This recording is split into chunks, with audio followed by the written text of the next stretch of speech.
अभी कई सारी चीजों को आप लोगों ने सुना और अभी आने वाले समय में हमारे पश्चात कई प्रेजेंटेशंस भी हैं जो बेसिकली आपको कौन से तरीके हैं जिसके माध्यम से साइबर क्राइम या साइबर फ्रॉड किया जा रहा है और कैसे उनसे आप बच सकते हैं वो बताया जाए।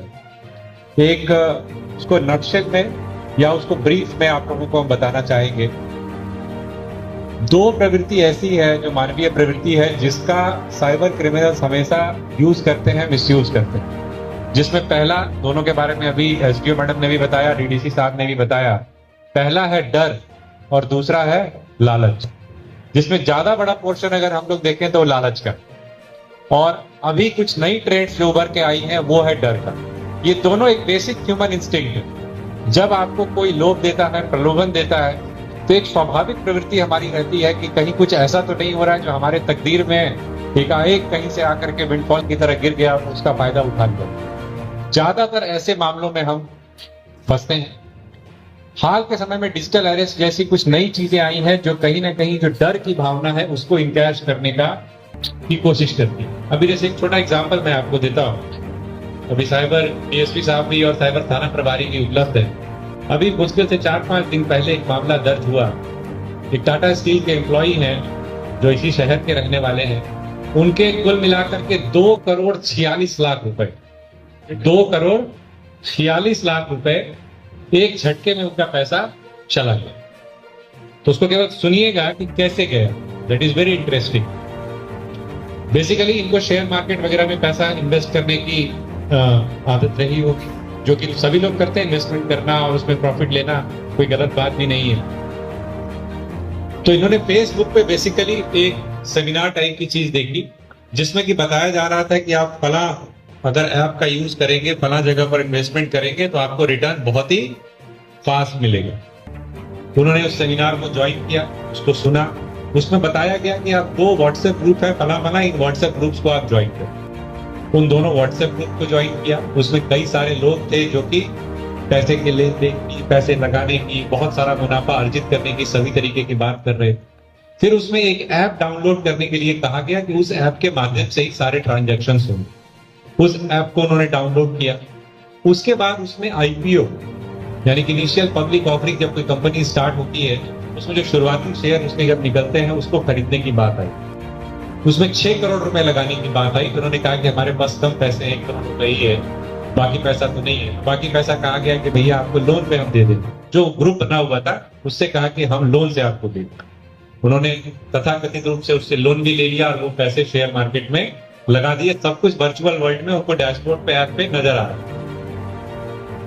फाइनली दिखाया कि भाई इनका जो पैसा था वो बढ़ करके अब 6 करोड़ हो गया। वो भी दिख रहा है, ऐप पे सब दिख रहा है। तो अब उस पैसे को निकालने की बारी आई, जब उसका मुनाफा भी लिया जाए।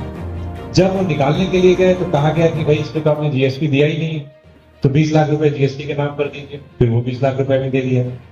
फिर उसके बाद कहा कि आपने जो लोन अमाउंट लिया था उसका इंटरेस्ट तो पे किया नहीं, उसका इंटरेस्ट भी दीजिए, 30 लाख रुपए और दीजिए, 30 लाख रुपए और दे दिया। फिर कहा कि और फर्दर कुछ टैक्सेस है वो आपने नहीं किया, वो और 20 लाख रुपए दीजिए। ऐसे करते करते करते जो 1 करोड़ 10 लाख का इनका इन्वेस्टमेंट था उसको ले गया कहां पे, 2,46,00,000।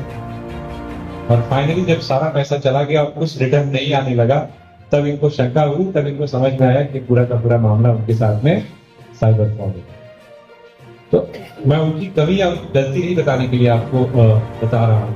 मैं कह रहा हूं कि एक टेंडेंसी होती है हमारे अंदर कि मैक्सिमम गेन इस प्रकार से हम लोग अचीव कर सकते हैं। और आज के डेट में जैसा अभी एसडीओ भी बता रही थी कि भाई एक कुरियर वाले ने फोन किया कि एक पार्सल आपका फंसा हुआ है, आप इतने पैसे देंगे तभी छूटेगा। कई बार आता है कि उसमें ड्रग्स है, अगर वो ड्रग्स पकड़ लेंगे तो फिर आपके ऊपर एनडीपीएस का केस हो जाएगा, आप जेल चले जाएंगे। कई बार ऐसा होता है कि फॉरेन से आपके लिए एक पार्सल आया हुआ है जो 5 लाख रुपए का, जिसमें सामान है, 5 लाख का टीवी है, उसमें आपको 50,000 रुपए जमा करने हैं तभी वो आपको टीवी मिलेगा। हमने ना कहीं ऑर्डर किया होता है, ना हमने कहीं इस तरीके का उस तरीके की साइट्स को विजिट किया होता है। इसके बावजूद हमारे पास इस प्रकार के लॉटरी के ऑफर, इस प्रकार के पार्सल्स के ऑफर, इस प्रकार से शेयर मार्केट में या क्रिप्टो करेंसी में इन्वेस्टमेंट करने के ऑफर्स आते हैं और बिना जाने मुझे हम लोग उन चीजों में घुस जाते हैं। तो मैं एक ही चीज कहूंगा इससे बचने का, चाहे वो लालच की बात हो, अभी डर वाले फैक्टर पे भी हम आएंगे, सबसे जरूरी चीज है कि आप इंगेज ना हो, ऐसी कॉल्स को इंटरटेन नहीं करें।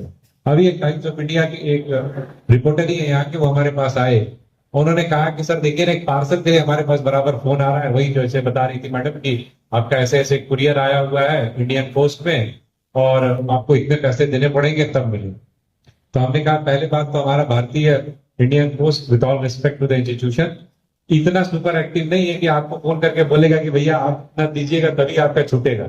यहाँ जब आता है तब 10 बार दौड़ना पड़ता है, नहीं तो वापस चला जाएगा जो भेजा हो। तो आपको फोन करके काहे बता रहा है। तो हमने कहा आपने कितनी देर बाद, मुझे लगा 30 सेकंड, 1 मिनट, 1.5 मिनट बाद में। उन्होंने कहा कि 15 मिनट से ऊपर बात। हमने कहा आपने कोई ऑर्डर प्लेस किया था? बोला नहीं। आपने कहा आपने किसी को बताया था किस तरीके का ऑर्डर प्लेस करना है? किसी घर वाले ने किया हो, दोस्त ने किया हो, रिलेटिव ने किया हो? किसी ने नहीं किया। तो हमने कहा फिर आप 15 मिनट उससे क्यों बात कर रहे हो? हमारे पास भी कभी कभी कॉल आता है, हमारे घर वालों के पास भी कभी कभी आता है। तो मैं एक ही बात कहता हूं कि आप इंटरटेन ही मत करिए, क्योंकि वो पेशेवर, वो प्रोफेशनल्स हैं, उनको मालूम है कि आपको शब्द जाल में किस तरीके से उलझाया जाए, किस तरीके से आपको ट्रैप किया जाए। आप जितना मौका देंगे आप उनकी जाल में उतनी सघनता के साथ जकड़ते चले जाए। तो मेरा पहला आप सभी को रिक्वेस्ट होगा, आपको भी अपने आस पड़ोस वाले को, रिलेटिव्स को, दोस्त को, सबको बताइए ऐसी कोई भी कॉल आती है डू नॉट इंटरटेन। अगर कोई कहता है कि भैया आपका बैंक का एटीएम ब्लॉक हो गया, आपका क्रेडिट कार्ड ब्लॉक हो गया, बोलिए भैया हम बैंक मैनेजर को जानते हैं, हम जाकर के बात कर लेंगे, हमको आपसे बात करने की जरूरत नहीं।